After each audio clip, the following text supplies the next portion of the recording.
receivers. And this one to me is very, very interesting and exciting for 49er fans. Raheem Mostert has been working out this offseason, but his main focus has been to add muscle. So we all know that Raheem Mostert obviously was the number one running back and emerged as the number one running back in San Francisco last season. A lot of people thought it'd be Coleman and Breida. Turned out it was Mostert 1, Coleman 2, and then Breida kind of fell to the wayside. So Mostert comes into this season as the surefire number one running back, despite McKinnon and despite Coleman still being there. He expects to not only have a bigger role, but expects to be bigger in general and just add more muscle to be able to take those punishing hits that most running backs expect to have during the course of a 16-game NFL season. Here is what Raheem Mostert said just the other day to the media regarding all of this, and we'll go and pull that up for you guys right here. Quote, "I'm building myself up. I'm gaining more muscle. This is kind of bizarre. I haven't been thinking about gaining muscle since I've already had muscle like that. Just trying to incorporate those things in my workouts. So I'm able to take those hits and be one of the guys that gets 200 carries. The only way I know how to get bulky, the only way I know how is to get bulky and stronger." There you go. Butchered the last part of that quote, but still, you get the point. He's bulking up. He's trying to get stronger for 200 carries this year, probably close to 300 touches overall whenever you include catches. There's your stats from last year: 137 total carries, 772 yards, 5.6 yards per carry, and 8 touchdowns. Now that's great overall for a running back, and obviously he was sharing reps with Coleman, Jeff Wilson Jr., and Matt Breida. But imagine adding 50 more carries to that list and getting him up to 1,000-yard rushing and maybe even 10 touchdowns. We know Coleman's there. We know McKinnon's there. And we expect Coleman and McKinnon to both be factors in the backfield. This is not Raheem Mostert's team. It's a running back by committee football team, but Mostert will be number one. And the question really is going to be, how many yards can this guy get? How much better can he be? Because he was already fantastic just as early as last year. Now, I think the answer to this is Raheem Mostert, but the question is in front of you for a reason. Who has more rushing yards in 2020? Type M down below for Mostert. Type C down below for Tevin Coleman. Maybe Tevin Coleman comes back for a big year. Remember, he was injured last year for a part of the season, and was good at times, but just never really got going. I thought they should have fed him a little bit more, but again, the injuries were an issue, and Mostert was balling out. So maybe it is Coleman. I think it'll be Mostert, but let me know what you guys think in the comment section down below right now. Overall, though, when you look at a guy like Raheem Mostert, already at 205 pounds, let's say he adds 10 pounds of muscle this offseason. A little generous, right? If you want true muscle gain over the course of a summer, 10 pounds is probably a little bit ambitious. Let's say he gets 5 pounds heavier. 210 and 5'10" is already a very big running back. We know how elusive he is. If he can be a little bit more punishing with those hits when he gets to the next level, makes those safeties pay, makes those corners pay, makes smaller outside linebackers pay, it's going to make him all the more better. And really, like we said, 137 catches or carries last year, get that up to 200, get that up to 300 total touches of the football, and Raheem Mostert is going to be balling out in general in terms of the rest of the entire 2020 season. Will Raheem Mostert be a Pro Bowler, though? If bulking up equates to more carries and more yards, the answer to this is why. The answer is yes, but I want to know what you guys think. Will Mostert be a Pro Bowler in 2020? Type Y down below for yes, type N down below for no. And I'm not talking a Pro Bowl alternate. I'm talking a Pro Bowl starter as one of the best running backs in the entire NFC. Let me know what you guys think in the comments section. Now, before we keep going, I was out at the grocery store today, and I had to borrow a friend's mask because I forgot my mask at home. Regardless, the mask I borrowed looked terrible, and the mask that my friend or that I use normally looks bad. These right here are a 3-pack of actually official 49ers masks to keep you guys safe and looking good. Whenever you're heading out and about, you got to go to the grocery store. You got to, you don't want to look dumb when you're in your mask. I know masks are not exactly the most fashionable things, but this makes it a lot better and obviously safe as well. Go ahead and grab yourself a 3-pack there. Chatsports.com/49mask is the place to go ahead and grab those. The link will be in the description. Again, all 3, one for you, one for your brother, one for your sister, one for your wife, however you want to dish them up. You get 3 of them, maybe all 3 yourself. Go ahead and grab yourself a 49er mask right now.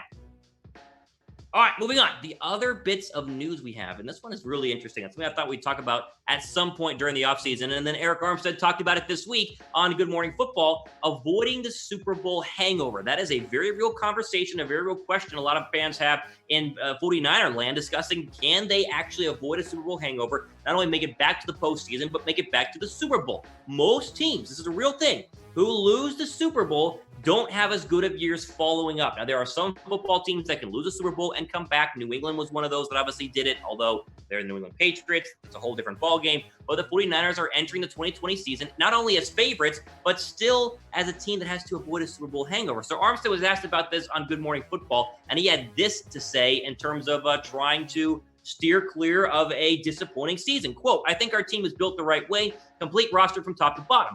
We don't have a couple of guys who we rely on Sundays to make plays. Guys step up all over the field all the time. Offense, defense, special teams. So I think we're really complete, and I think we're built for the long haul. And the answer to this is 100% yes. And Armstead's a big part of the reason why they are built for the long haul. Just last year, 10 sacks, 18 quarterback hits, and 54 total tackles. 11 of those were tackles for losses. But going back to the quote that he said, he's 100% right. They are built to be successful in all phases of the football field. They're great on special teams. They're great on the defensive line. The offensive line added Trent Williams. They're better there. They're fantastic right now, in my opinion, at wide receiver and running back and quarterback. Linebacker special. I mean, they are built all the way around. And normally what you see for a lot of teams that will get to a Super Bowl, a lot of their guys are aging, right? They get to a Super Bowl, they had one run at it, couldn't win it. Now they got to cut people, trade people, and kind of get underneath the salary cap. The Niners got there young. I mean, everybody's young. Even Jimmy G is young. So you can see how they can build on this and try to avoid a Super Bowl hangover overall. And Armstead obviously is a massive reason, and hopefully going to be a guy who has a big impact on the 49ers going forward in 2020. Now,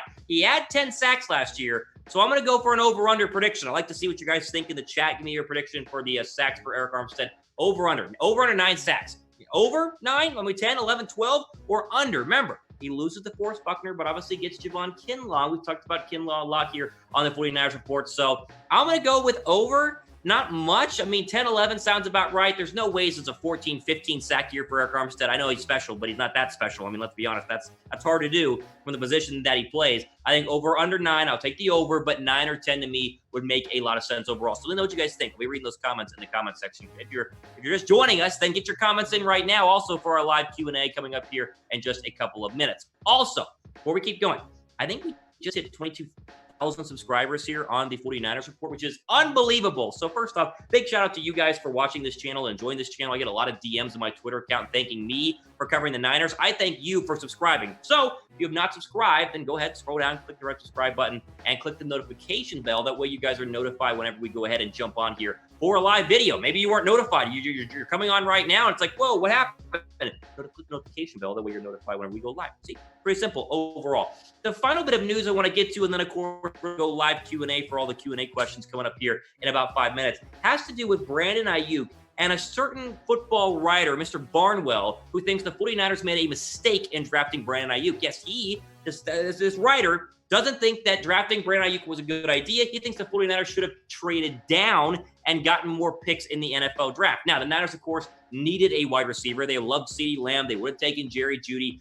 They liked Jalen Reagor. There were a lot of receivers taken in front of them they would have taken. But this writer, and I've heard some other people say, 49ers should have traded down instead of actually staying where, or instead of trading up essentially to 25 and taking Brandon Aiyuk. Now, here's Bill Barnwell of ESPN.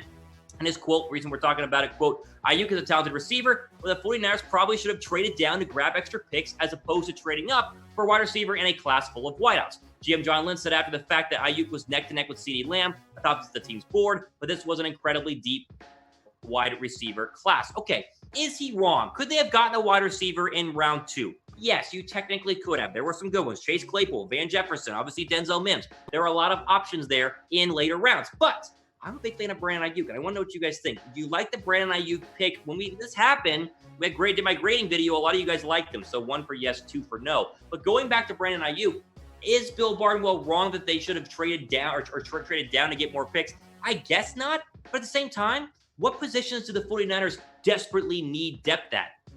There isn't one, right? I mean, unless you say cornerback is a position of desperate need, despite the fact their third-string cornerback is Ahkello Witherspoon, who started the first 8 games and was a starter for San Francisco for a lot of the big earlier games and played decent enough to play for 8 straight games. That's it. I mean, everywhere else, they're good to go. They got their left tackle in Trent Williams. They got their wide receivers. They obviously are good to go at defense, the defensive line. I think they're okay overall. Where else did you want to get better? I mean, look at the wide receiver group, right? I get that technically you could swap Brandon Aiyuk for Denzel Mims or Van Jefferson and it would be just as fine and dandy. But overall, I think Aiyuk provides the deep threat that lacks a big time on this screen right now. You see it on the depth chart. No more Marquise Goodwin, traded to Philadelphia. You lack that deep over-the-top burner. Despite the fact that Samuel, Hurd, and Bourne can technically all do that, it still would be nice to have a dedicated guy like Brandon Aiyuk who can legitimately scare defense into playing a little bit softer coverage, and then maybe Raheem Mostert, talked about him earlier, can break out, ball out, and do what they need to do. I'm fine with what the 49ers did in this draft.